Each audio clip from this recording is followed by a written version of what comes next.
வணக்கம். நான் உங்கள் கவி. வாங்க இன்றைய கதை படிக்கலாம். புகுந்த வீட்டில் காலையில் எழுந்ததிலிருந்து வழக்கம் போல் தன் அன்றாட வேலைகளை செய்து கொண்டிருந்தாள் ரோஜா.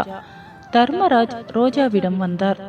அம்மா ரோஜா, 2 பேரும் கிளம்பி இங்கே ஒரு அம்மன் கோவில் இருக்கு, அங்கே போயிட்டு வாங்கம்மா என்று சொல்ல, சரிங்க மாமா, போயிட்டு வரோம்.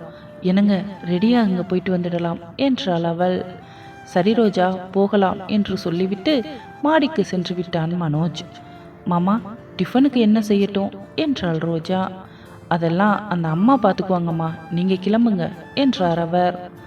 சரிங்க மாமா என்று சொல்லிவிட்டு அவளும் பின்னாடியே மாடிக்கு சென்றாள். என்னங்க, உங்களுக்கு என்ன டிஃபன் பிடிக்கும்னு சொல்லுங்க, அதையே செய்ய சொல்கிறேன் என்றாள் ரோஜா. எனக்கு பிடிச்ச டிஃபன் என்னன்னு உனக்கு தெரியாதா என்று அவள் அருகில் நெருங்கினான். ஏங்க, நம்ம இப்போ கோவிலுக்கு கிளம்பணும், நீங்கள் ஏதாவது ஏடாகுடம் பண்ணி வச்சிடாதீங்க, அப்புறம் நான் சத்தம் போட்டுடுவேன், மாமா கீழே தான் இருக்காங்க என்றாள் ரோஜா. என்னடி மிரட்டுறியா? ஏன், எங்கள் அப்பாவுக்கு ஒன்றும் தெரியாதா என்றான் மனோஜ். அதுக்காக கோவிலுக்கு கிளம்புற நேரத்தில் கூட என்னை வந்து சீண்டுவீங்களா என்றாள் ரோஜா. கோவிலுக்கு போகும்போது தானே உன்னை சீண்டக்கூடாது, போயிட்டு வந்து சீண்டி பார்க்கலாம்ல என்றான் மனோஜ். அதெல்லாம் அப்புறம் பார்த்துக்கலாம், இப்போ கோவிலுக்கு போயிட்டு வரலாம் என்றாள் ரோஜா. சரி கிளம்பு என்று சொல்லிவிட்டு அவன் ரெடியாகி கீழே சென்றான். ஏய் ரோஜா, ஏதாவது உதவி வேணும்னா என்னை கூப்பிடு என்றான் மனோஜ். ஒன்றும் தேவையில்லை, நீங்கள் கீழே போங்க, நான் புடவையை மாற்றிக்கிட்டு கீழே வரேன் என்றாள் ரோஜா. சரி சீக்கிரம் வாடி என்று சொல்லிவிட்டு மனோஜ் போய்விட்டான். ரோஜா பொறுமையாக கிளம்பி கீழே சென்றாள். என்னம்மா, ரெடி ஆகிட்டியா என்றார் தர்மராஜ். ஆமாம் மாமா, ரெடி ஆயிட்டேன், போயிட்டு வரோம் மாமா என்றாள் ரோஜா. சரிம்மா, பார்த்து பத்திரமா போயிட்டு வாங்க என்று சொல்லி வழி அனுப்பி வைத்தார் அவர். காரில் ஏறி அமர்ந்தாள் ரோஜா. அவள் உட்கார்ந்த பின் காரை அழுத்தினான். நேராக கோவிலுக்கு சென்று கோவில் வாசலில் காரை நிறுத்திவிட்டு கோவிலுக்கு செல்லும் முன்பு, ரோஜா நில்லு என்றான் மனோஜ். ஏங்க, என்னாச்சு என்றாள் ரோஜா. நில்லுன்னு சொல்றல்ல என்று சொல்லிவிட்டு பக்கத்தில் இருந்த பூக்கார அம்மாவிடம், பாட்டி பூ கொடுங்க என்றான் மனோஜ். தம்பி, புதுசா கல்யாணம் ஆன பையனா? இந்தாப்பா, 5 முழம் பூ இருக்கு, அப்படியே வச்சு விடு என்றார் பாட்டி. எனக்கு 5 முழம்லாம் வேண்டாங்க என்றாள் ரோஜா. அப்படியெல்லாம் சொல்லக்கூடாதுமா, தலை நிறைய பூ வைக்கணும், புதுசா கல்யாணம் ஆன பொண்ணுங்க எல்லாம் நிறைய பூ வைக்கணுமா, புருஷங்கையால் பூ வாங்கி வச்சா அதில் கிடைக்கிற சந்தோஷமே வேற, பூவை எப்பவும் வேண்டான்னு சொல்லக்கூடாது என்றார் அந்த பாட்டி. சரிங்க பாட்டி என்று சொல்லிவிட்டு 5 முழ பூவையும் வாங்கி தலை நிறைய வைத்து விட்டான் மனோஜ். என்னங்க, இவ்வளவு பூ வச்செல்லாம் எனக்கு பழக்கமே இல்லைங்க என்றாள் ரோஜா. இப்போ தானே பாட்டி சொன்னாங்க பூவை வேண்டான்னு சொல்லக்கூடாதுன்னு, இப்போ நமக்கு கல்யாணம் ஆயிடுச்சுல, நான் உன் புருஷனாக வந்துட்டேன்டி, இனி இதெல்லாம் வச்சு தான் பழகணும் என்று மனோஜ் சொல்ல, சரி இருங்க, அர்ச்சனை ஜாமா வாங்கிக்கிறேன் என்று சொல்லிவிட்டு அர்ச்சனையும் மாலையும் வாங்கி கொண்டு கோவிலுக்குள் சென்றார்கள் இருவரும். அம்மா தாயே, இந்த வாழ்க்கை எப்போவும் எனக்கு நிலைச்சி இருக்கணும், அவர் எப்போவும் என்கிட்ட அன்பாக நடந்துக்கணும், இன்னைக்கு போலவே என்னைக்கும் 2 பேரும் வாழ்க்கையில் சந்தோஷமாக இருக்கணும் என்று வேண்டிக் கொண்டாள் ரோஜா. இவளை காலம் பூரா கண்கலங்காம சந்தோஷமாக பார்த்துக்கணும், அது மட்டும்தான் எனக்கு வேணும் என்று அவன் தன் மனதிற்குள் நினைத்து கொண்டான். பூசாரி இருவரையும் ஆசீர்வாதம் பண்ணி விபூதி பிரசாதம் கொடுத்தார். அதை வாங்கி கொண்டு கோவிலை சுற்றி வந்தவர்கள் ஒரு இடத்தில் வந்து அமர்ந்தார்கள். நாட்கள் ரொம்ப சீக்கிரமா போயிட்டு இருக்குல்ல ரோஜா, இப்போ நீ என் மனைவி, நம்ம 2 பேரும் கோவிலுக்கு வந்திருக்கோம், இதெல்லாம் நினைச்சு பார்க்கும்போதே மனசுக்குள்ள ஒரு மாதிரி ஹாப்பியா இருக்கு என்றான் மனோஜ். எனக்கும் தாங்க, இதெல்லாம் எப்படி சாத்தியனே என்னால் இப்போ வரைக்கும் நம்ப முடியல, ஒரு கனவு மாதிரி எல்லாம் நடந்து முடிஞ்சிடுச்சு நம்ம வாழ்க்கையில். உங்களை நான் முதல்ல பார்க்குறப்போ பயந்தேன், ஆனால் இன்னைக்கு என்று ரோஜா சொல்லி கொண்டிருக்கும் போதே, இன்னைக்கு என்ன, உன்னைய பார்த்து நான் பயப்படுறேன், அவ்வளவுதான் வித்தியாசம் என்றான் மனோஜ். என்ன கிண்டலா என்றாள் அவள். இல்லை இல்லை, நக்கல் என்றான் மனோஜ். ரோஜா, அந்த தேங்காய் மூடியை உடைச்சு கொடுடி என்றான். ரோஜா தேங்காய் மூடியை உடைத்து அவனிடம் கொடுத்தாள். அதை சாப்பிட்டு கொண்டே அவளை ரசித்து கொண்டிருந்தான். ரோஜா, பார்க்க பார்க்க திகட்டாத முகம்டி உனக்கு, எத்தனை தடவை பார்த்தாலும் முதல் தடவை பார்க்குற மாதிரியே உன்னை பார்த்துக்கிட்டே இருக்கணும் போல இருக்கு, உன்னை பார்க்கும் போதெல்லாம் அப்படியே இந்த நாடி நரம்பெல்லாம் முறுக்கேறுது என்று. நம்ம இன்னும் கோவிலில் தான் இருக்கோம், கோவிலை விட்டு போகலைங்க. உங்கள் ரொமான்ஸ் மோடெல்லாம் மூட்டை கட்டி வச்சிருக்க, நம்ம இப்போ கிளம்பலாம் என்றாள் ரோஜா. சரி சரி வா, என்னை பேசவே விட மாட்டியே, வாயை திறந்தாலே ஏதாவது சொல்லி வாயை அடைச்சிடுவேன் என்றான் அவன். பேசுறதுக்கான இடம் இருக்கும்போது நிறைய பேசுறீங்க, நிறைய விஷயங்கள் செய்கிறீங்க, அப்போ பேசினா மட்டும் போதும், வாங்க இப்போ வீட்டுக்கு போகலாம் என்று சொல்லிவிட்டு கோவிலில் இருந்து கிளம்பினார்கள். காரில் போகும்போதே சரவண வரேன்னு சொல்லியிருந்தான், கண்டிப்பா ராஜியையும் கூட அழைச்சிக்கிட்டு தான் வருவான், அதுக்குள்ள வீட்டுக்கு போயிடணும் என்றான் மனோஜ். ராஜி வருவாளா? அவ ஆஃபீஸ் போகலையா என்றாள் ரோஜா. ஏன், உனக்கு ராஜி ஃபோன் பண்ணலையா? உனக்கு மட்டும் கல்யாணத்துக்கு லீவ் எடுத்துப்ப, அவ கல்யாணத்துக்கு லீவ் எடுத்துக்க மாட்டாளா? இன்னும் 2 நாள்ல அவங்களுக்கு கல்யாணம், ஞாபகம் இருக்குல்ல? இல்ல எல்லாத்தையும் மறந்துட்டியா என்றான் மனோஜ். ஞாபகம் இருக்குதான், ஆனாலும் கொஞ்சம் மறந்துட்டேன். உங்க கூட இருந்தா எனக்கு எதுவுமே ஞாபகத்துக்கு வரமாட்டேங்குது என்றாள் ரோஜா. அது சரி, அதுக்கு காரணமும் நான் தானா என்றான் மனோஜ். ஐயோ, ராஜி வந்தா ரொம்ப கிண்டல் பண்ணுவாளே, அவளை எப்படி சமாளிக்கிறதுனே தெரியலையே என்றாள் ரோஜா. நீ ஒன்றும் சமாளிக்க வேண்டாம், அமைதியா இருந்தாலே போதும். அவங்களுக்கு நம்ம ஏதாவது கிஃப்ட் பண்ணணும் ரோஜா. அப்பா தான் எல்லாம் செய்கிறாரு, ஓகே. அவன் எனக்கு ரொம்ப நல்ல ஃப்ரெண்டு, எனக்கு அவனை விட பெஸ்ட் ஃப்ரெண்ட்ஸ் எவ்வளவோ பேர் இருக்காங்க. ஆனால் இவன் என் வாழ்க்கையில் வந்ததுக்கப்புறம் அவன் எங்கள் ஃபேமிலியிலேயே ஒருத்தன் ஆயிட்டான். அவன்னா எனக்கு ரொம்ப பிடிக்கும், அவனுக்காக நான் ஏதாவது செய்யணும் ரோஜா என்றான் மனோஜ். ஆமாங்க, ராஜுவும் எனக்கு அப்படித்தான். கொஞ்ச நாள் பழக்கமாக இருந்தாலும் அவள் எனக்காக நிறைய செஞ்சிருக்கா. என் குடும்பத்தில் ஒருத்தி மாதிரி ஆயிட்டா. அவளுக்கும் நான் ஏதாவது செய்யணும்னு ஆசைப்படுறேன், என்னங்க செய்யலாம் என்றாள் ரோஜா. ஆமாண்டி, நான் உன்னைய கேட்குறேன், நீ திரும்பி என்னையவே கேளு, ஏதாவது யோசிச்சு செய்யலாம் என்றான் மனோஜ். சரிங்க என்று சொல்லிவிட்டு காரை நேராக வீட்டிற்கு போய் நிறுத்தினார்கள். என்னப்பா, கோவிலுக்கெல்லாம் போயிட்டு வந்துட்டீங்களா என்றார் தர்மராஜ். விபூதி எடுத்துக்கோங்க மாமா, நல்ல தரிசனம், மனசுக்கு சந்தோஷமா இருந்துச்சு மாமா என்றாள் ரோஜா.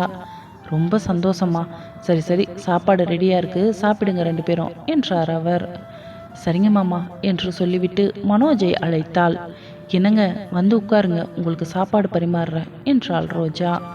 நீ உட்கார் ரோஜா, சேர்ந்தே சாப்பிடலாம் என்றான். அப்பா, நீங்க சாப்பிட்டீங்களாப்பா என்றான் மனோஜ். நான் இப்போதான் சாப்பிட்டேன், நீங்க 2 பேரும் சாப்பிடுங்க, நான் ரூம்ல போயிருக்கேன் என்று சொல்லிவிட்டு அவர் உள்ளே சென்று விட்டார். என்னங்க, நான் பரிமாறுறேன், நீங்க சாப்பிடுங்க, நீங்க சாப்பிட்ட தட்டில் தான் நான் சாப்பிடுவேன் என்றாள் ரோஜா. இது என்னடி வம்பா போச்சு, உனக்கு பசிச்சா நீ சாப்பிட வேண்டியது தானே, நான் எப்போ சாப்பிட்றது, என் தட்டில் நீ எப்போ சாப்பிட்றது என்றான் அவன். பரவாயில்லைங்க, அதில் ஒரு சந்தோஷம் இருக்கு, நான் அதிலேயே சாப்பிட்டுக்கிறேன், எனக்கு பிடிச்சிருக்கு என்றாள் ரோஜா. நீ திருந்தவே மாட்ட ரோஜா, பழைய பஞ்சாங்கமா இருக்க என்றான் மனோஜ். பழசோ புதுசோ, மனசுக்கு பிடிச்ச விஷயத்தை செய்யறதுல தப்பொன்னும் இல்லையே என்றாள் ரோஜா. சரி சரி, உன் இஷ்டம், சரி டிஃபன் அவை என்று சொல்லி காலை உணவை சாப்பிட்டு கொண்டிருக்கும் போதே சரவணன் ராஜியுடன் உள்ளே வந்தான். என்னடா மச்சான், காலையிலேயே சாப்பாடு தடபுடலா இருக்கு, தங்கச்சி கையால சமைச்சதா என்றான் சரவணன். வரும்போதே ஆரம்பிச்சிட்டியா, உன் தங்கச்சி எங்கே சமைக்கிறா, எப்பவும் சமைக்கிற அம்மா தான் சமைச்சிருக்காங்க, நாங்க இப்போதான் கோவிலுக்கு போயிட்டு வந்தோம் என்றான் மனோஜ். வாங்கண்ணா, வாடி ராஜி என்று இருவரையும் அழைத்தாள் ரோஜா.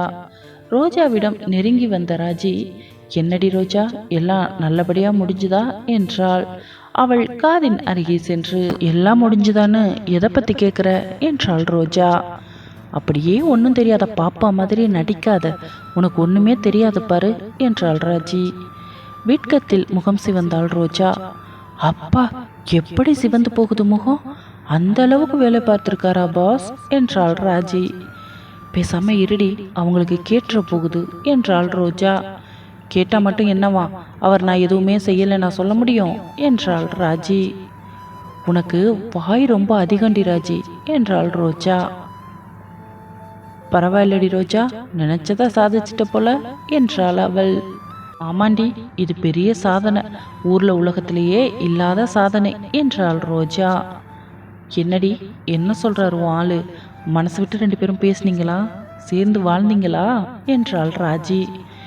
என்னத்த சொல்றாரு, காலையிலே டிஃபன் என்ன பண்ணணும்னு கேட்டா என் கன்னத்தை கடிக்க வராரு, எனக்கு இதுவே போதும்னு சொல்கிறாருடி. அவரோட தீராத காதலில் நான் திகைச்சு போய் தான் நிற்கிறேன் ராஜி என்றாள் ரோஜா. ஓஹோ, அந்த அளவுக்கு காதல் பொங்குதோ என் பாஸுக்கு என்றாள் ராஜி. சரிடி கல்யாண பொண்ணு, என்னை இவ்வளவு கேள்வி கேட்குறல்ல, இன்னும் 2 நாள் கழித்து இந்த கேள்வி எல்லாத்தையும் திருப்பி நான் உங்ககிட்ட கேட்பேன். உன் ஆள் என்ன பண்ணாருன்னு பார்ப்போம், அப்போது நீ என்ன சொல்வேன்னு என்று ரோஜா சொல்ல ராஜி சிரித்தாள். என்னடி சிரிக்கிற? என்னைய மட்டும் கேட்டல்ல, உன்னைய சும்மா விட்டுருவனா என்ன என்றாள் அவள். சரி சரி, வேற ஏதாவது பேசலாம் என்றாள் ராஜி. இப்போ மட்டும் உங்களுக்கு கேட்காதே, என்னைய பேசும்போது மட்டும் ஆர்வமாக பேசுவ, உன்னைய பற்றி பேசும்போது மட்டும் அப்படியே சைலண்ட் ஆகிடுவ என்றாள் ரோஜா. உன்னைய சும்மா பார்த்துட்டு போகலான்னு தான் வந்தோம், என்ன பண்ணுறேன்னு. கல்யாண வாழ்க்கை எப்படி இருக்குன்னு ஒரே ஆர்வமாக இருந்துச்சு, அதான் அவர் வர்றியான்னு கேட்டார், உடனே கிளம்பி வந்துட்டேன். ஆஃபீஸ்க்கு லீவ் போட்டேன்டி என்றாள் ராஜி. ஆமாம் ஆமாம் சொன்னார், நீ லீவில் இருக்கேன்னு. நீ ஒன்றும் என்னை விசாரிக்க வரல ராஜி, நீ அவர் கூட தனியாக டைம் ஸ்பெண்ட் பண்ணுறதுக்காக தான் வந்திருப்ப என்றாள் ரோஜா. சரி வா ராஜி, சாப்பிடலாம் என்றாள் ரோஜா. இல்லடி, நான் இப்போ தான் சாப்பிட்டு வந்தேன், அவர் தான் இன்னும் சாப்பிடலன்னு நினைக்கிறேன் என்றாள் ராஜி. அண்ணா, நீங்கள் இன்னும் சாப்பிடலையா? உட்காருங்கண்ணா, நீங்களும் சாப்பிடலாம் என்றாள் ரோஜா. இல்லைம்மா, நான் இப்போ தான் காஃபி சாப்பிட்டேன், எனக்கு பெருசாக ஒன்றும் பசி இல்லை. அவள் சாப்பிட்டாளா? நீ சாப்பிட்டியா ராஜி என்றான் சரவணன். ஆமாங்க, நான் ஹாஸ்டல்லையே சாப்பிட்டு தான் வந்தேன் என்றாள் ராஜி. மனோஜ் சாப்பிட்டு விட்டு எழுந்தான். சரி ரோஜா, நீ சாப்பிடு, நான் இவன் கூட பேசிக்கிட்டு இருக்கேன், நீங்கள் 2 பேரும் பேசுங்க என்று சொல்லிவிட்டு அந்த இடத்தை விட்டு 2 பேரும் நகர்ந்தார்கள். என்ன மச்சான், நைட்டு சம்பவமெல்லாம் சிறப்பாக முடிஞ்சுதா என்றான் சரவணன். ஏண்டா கத்துற, அமைதியாக பேச மாட்டியா என்றான் மனோஜ். சரி மச்சான், எல்லாம் நல்லபடியாக முடிஞ்சுதா? ட்ரீட் ஒன்றும் இல்லையா என்றான் அவன். என்ன நக்கலா, எதுக்கு ட்ரீட் கேட்கணும்னு விவஸ்தையே இல்லாமல் போயிடுச்சுடா என்றான் மனோஜ். இன்னும் 2 நாளில் நீயும் கல்யாண மாப்பிள்ள தான், நான் வந்து உங்ககிட்ட ட்ரீட் கேட்குறேன், அப்போது சேர்ந்து வச்சுக்கலாம் 2 பேரும் என்றான் அவன். மச்சான், கல்யாண வாழ்க்கைங்கிறதும் ஒரு வித்தியாசமான ஃபீல் தான்டா. நமக்கான ஒருத்தி நம்ம கூடவே நம்மளை நினச்சிக்கிட்டு, நம்மளோட சுக துக்கத்தில் பங்கெடுத்துக்கிட்டு, நம்ம ஏக்கங்களை தீர்க்கவும் கஷ்டங்களை பகிர்ந்துக்கவும் அது ஒரு மாதிரி சுகமாக இருக்குடா சரவணா. எனக்கே எனக்கானவ, நான் பார்த்து பார்த்து காதல் செஞ்ச என் மனைவி இன்னைக்கு என் பக்கத்தில் இங்கேயே இருக்கா. இந்த லைஃப் ஒரு மாதிரி நல்லா தாண்டா இருக்குது சரவணா என்றான் மனோஜ். எத்தனை தடவை இதையே திருப்பி திருப்பி சொல்லுவேன், அதான் சொல்லிட்டியே, ரோஜா வந்ததும் உன் வாழ்க்கை மாறிடுச்சு, நீ ஹாப்பியாக இருக்க அதானே என்றான் சரவணன். ராஜி வந்தா உன் வாழ்க்கை கூட ஹாப்பியாக மாறிடும், நீயும் நல்லா தான் இருப்ப, அப்படி நினச்சிக்கோ என்றான் மனோஜ். ஏதாவது ஒரு பதில் சொல்லணும் மச்சான் உனக்கு, என்னை எதுவுமே பேச விட மாட்டேன் என்றான் சரவணன். இந்த பக்கம் ரோஜா, நிறைய உறவுகள் என்னை சுற்றி இருந்தாலும் என் அம்மா எனக்கு கொடுத்த பாசம் ரொம்ப பெருசுடி ராஜி. அதே பாசம் எனக்கு இவர் மூலமாக திருப்பி கிடைச்சிருக்குன்னு நினைக்கும்போது எனக்கு சந்தோஷமாக தாண்டி இருக்குது என்றாள். நீ என் ஃப்ரெண்டு தான், ஆனாலும் வெக்கத்தை விட்டு சொல்கிறேன்டி, நான் காத்துக்கிட்டு இருக்கேன் அவரோட அரவணைப்பில் நான் இருக்கும் அந்த நேரம் எப்போ வரும்னு. அவ்வளவு பிடிச்சிருக்கு அவரை என்றாள் ரோஜா. ரோஜா, நீ அப்படி பேசுகிற? அவ்வளவு பிடிச்சிருக்க அவரை என்றாள் அவள். இது என்னடி கேள்வி? இதுக்கு என்னால் பதில் சொல்லவே முடியாது ராஜி. எனக்கு என்னையை விட அவர் தான் முக்கியம். அவருக்காக நான் எதை வேணாலும் இழக்க தயாராகிட்டேன். அவருக்கு ஒரு தாயாகவே நான் மாறிட்டேன்டி என்றாள். ஓ அப்படியா, ஓகே ஓகே, முழுசாக மனோஜோட மனைவியாக பேசுகிறீங்க என்றாள் ராஜி. ஆமாம், அதில் என்ன சந்தேகம், நான் திருமதி ரோஜா மனோஜ் தானே என்றாள் அவள். ஆமாம் ஆமாம், கண்டிப்பாக, எப்படியோ உனக்கு ஒரு நல்ல வாழ்க்கை அமைஞ்சு நீ சந்தோஷமாக இருக்க, அதை உன் வாயாலேயே கேட்கும்போது எனக்கும் சந்தோஷமாக இருக்குடி. சரி நாங்கள் கிளம்பட்டா, உன்னை பார்த்துட்டு போகலான்னு தான் வந்தோம், வெளியில் கொஞ்சம் போக வேண்டிய வேலையெல்லாம் இருக்குது, ப்ளவுஸ் எல்லாம் ஸ்டிச் பண்ணணும், நாங்கள் கிளம்பவா என்றாள் ராஜி. என்னடி வந்துட்டு எதுவுமே சாப்பிடாம போகிறீங்க, இருங்க காஃபியாவது குடிச்சிட்டு போகலாம், நான் போய் போட்டு எடுத்துகிட்டு வரேன் என்று அடுமனைக்குள் சென்று காஃபி போட்டு எடுத்து கொண்டு வந்தாள் ரோஜா.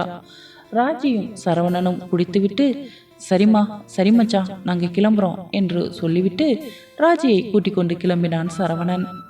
ஏங்க, காலையில் டிஃபன் தான் என்ன பிடிக்கும்னு சொல்லலை, மதியம் லஞ்சுக்காவது என்ன பிடிக்கும்னு சொல்லுங்களேன், நான் செய்கிறேன் உங்களுக்காக என்றாள் ரோஜா. அடியே என் அன்பு பொண்டாட்டி, எனக்கு பசிக்கவே இல்லை, வயிறு நிறைய சாப்பிட்ட ஃபீலிங்ஸ் எப்போவுமே இருக்குது, நீ போய் சிரமப்பட வேண்டாம், அந்த அம்மா எல்லாமே செய்வாங்க, நீ எனக்கு பரிமாறினா மட்டும் போதும், சாப்பாட்டை அப்புறம் பரிமாறலாம், இப்போது மேலே போய் உன்னைய சொல்லுங்க, மேலே போய் என்னைய என்ன பண்ணணும் என்றாள். ஏண்டி இப்படி கேட்குற, பயமா இருக்கு. மேலே போய் உன்னையவே கேட்கலான்னு வந்தேன் என்றான் அவன். ரோஜா சிரித்தாள். அப்பாடா சிரிச்சிட்ட, ஏண்டி இப்படி குழந்தையை மிரட்டுற என்றான் அவன். யாரு, நீங்க குழந்தையா?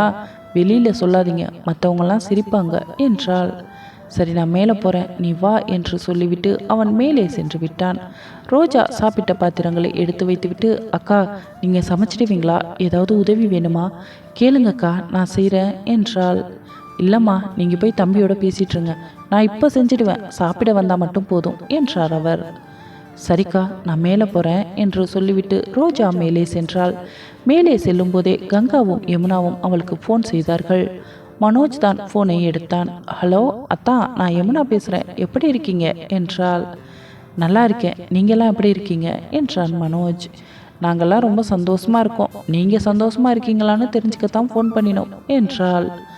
அதை நான் சொன்னால் எப்படி உங்களுக்கு தெரியும், உங்கள் தங்கச்சி வாயாலே கேட்டு தெரிஞ்சுக்கோங்க என்று வெக்கப்பட்டு ஃபோனை ரோஜாவிடம் கொடுத்து விட்டான். சொல்லுங்கக்கா என்றாள் ரோஜா. என்னடி ரோஜா, எப்படி இருக்கீங்க? மச்சானுக்கு வெக்கம் வந்துருச்சு போல, ஃபோனை உங்ககிட்ட கொடுத்துட்டு போயிட்டாரு என்றாள் யமுனா. ஆமாக்கா, எப்படி இருக்கீங்க? என்னை ரொம்ப மிஸ் பண்ணுறீங்களா என்றாள். இந்த கேள்வியை நீ கேட்கலாமாடி, நீ போகிறதுக்கு முன்னாடியே எங்களுக்கு கஷ்டமாக இருந்துச்சு, இப்போ நீ போனதுக்கப்புறம் வீடே வெறிச்சோடி போயிடுச்சு ரோஜா, உன்னை ரொம்ப மிஸ் பண்ணுறோம் எல்லாருமே என்றாள் கங்கா. சரி, அதெல்லாம் இருக்கட்டும், நைட்டு நீயும் மனோஜும் சந்தோஷமாக இருந்தீங்களா என்றாள் யமுனா. இப்போ கூட நாங்கள் சந்தோஷமாக தான் இருக்கோம் என்றாள் ரோஜா புரியாதது போல். ஏய் மக்கு, நாங்கள் எதை கேட்குறோன்னு உனக்கு புரியலையா? நீயும் அவரும் தனிப்பட்ட முறையில் சந்தோஷமாக இருந்தீங்களா என்றாள்.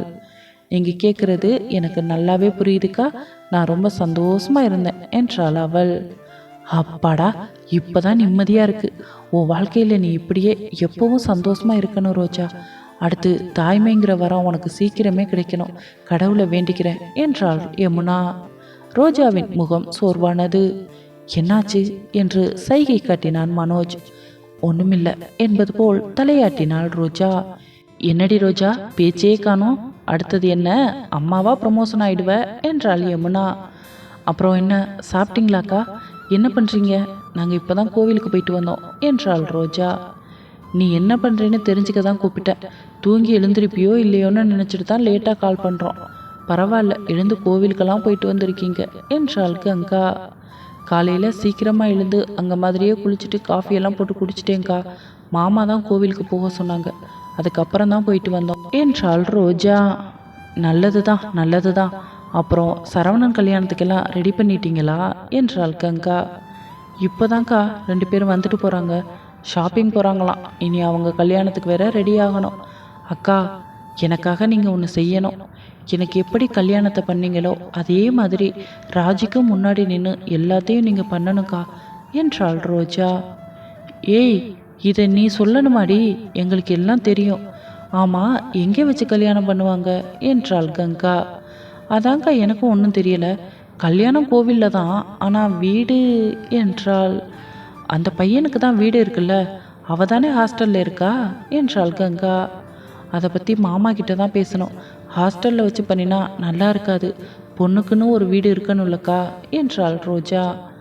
சரிடி, அதை பற்றி நீ மாமா கிட்ட பேசு, இப்போ ஃபோனை வைக்கிறோம், அப்புறம் மச்சான் கோச்சிக்க போகிறாரு என்று சிரித்தாள் யமுனா. உனக்கு எப்போவுமே கிண்டல் தாங்க்கா என்று சொல்லிவிட்டு போனை வைத்தாள் ரோஜா. என்னடி, என்ன சொல்கிறாங்க உங்கள் அக்கா என்றான் மனோஜ். என்ன பெருசாக கேட்க போகிறாங்க, நீங்களும் நானும் ஹாப்பியாக இருக்கமான்னு கேட்குறாங்க, அதை சுற்றி வளைச்சி கேட்குறாங்க என்றாள் ரோஜா. நீ என்ன சொன்ன அதுக்கு என்றான் மனோஜ். நான் என்ன சொன்னேன், நீங்கள் கொடுமைப்படுத்துறீங்கன்னு நான் சொல்ல முடியுமா? புருஷனா போயிட்டீங்களே, உங்களை பற்றி வெளியில் தப்பாக பேசக்கூடாதுல்ல, அதனால தான் நல்லா தான் வச்சுருக்கீங்கன்னு சொன்னேன் என்றாள் ரோஜா. ஓ, உனக்கு கொடுமையா இருக்கா, உன்னைய என்று அவள் அருகில் வந்தான் மனோஜ். அவள் எழுந்து ஓடினாள். ஏ ரோஜா நில்லுடி என்று அவளை சுவற்றோடு வைத்து அணைத்தான். அத்தான் விடுங்க என்றாள் ரோஜா. போரில் புறமுதுகை கட்டி ஓடாதேன்னு சொல்லுவாங்க, ஆனால் பளிங்கி மாதிரி இருக்க உன் முதுகை காட்டி நீ என்னைய போருக்கு கூப்பிடுற. இந்த யுத்தத்தில் நான் ஜெயித்தாலும் சரி தோத்தாலும் சரி, உங்ககிட்ட எது நடந்தாலும் அது இன்பம்தான் எனக்கு. நான் மண்டிட்டு மன்னிப்பு கூட கேட்பேன் என்றான் அவன். என்ன வசனமெல்லாம் பயங்கரமா இருக்கு என்றாள் ரோஜா. உன்னை பார்த்தா அப்படியே அருவி மாதிரி வருதுடி என்றான் அவன். வரும் வரும் என்று ரோஜா சொல்ல, மெத்தையில் புது வித்தை செய்வோமா, விதவிதமா பல கலைகளை கற்றுக்கொள்வோமா, ஆடைகளற்ற ஆதாம் ஏவாளா இணைந்திருப்போமா, நான் இந்த மாதிரி காதலோட உன்னை அணைப்பதை பார்த்தா அந்த கட்டில் கூட கைத்தட்டும் என்றான் மனோஜ். இப்போ எதுக்கு இதெல்லாம் சொல்றீங்க, என்னை விடுங்க என்றாள் ரோஜா. விடுறதுக்கு உட்காந்து உங்ககிட்ட இவ்வளோ தூரம் வர்ணிச்சு பேசிக்கிட்டு இருக்கேன் என்றான் மனோஜ். பின்ன என்ன பண்ண போறீங்க என்றாள் ரோஜா.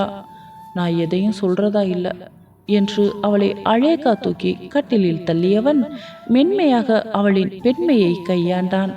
அங்கே மறுபடியும் ஈருடல் ஓர் உடலாய் ஆனது. மனோஜ் ரோஜாவின் காதல் கைகூடியது பற்றி நீங்க என்ன நினைக்கிறீங்கன்னு கண்டிப்பா கமெண்ட்ல சொல்லுங்க. பொறுத்திருந்து நாளை பார்ப்போம். நன்றி, வணக்கம். இந்த கதை உங்களுக்கு பிடிச்சிருந்தா ப்ளீஸ் எல்லாரும் சப்ஸ்கிரைப் பண்ணிட்டு உங்க பொண்ணான கையால் அந்த லைக் பட்டனை மட்டும் தட்டிட்டு போயிடுங்க. நன்றி.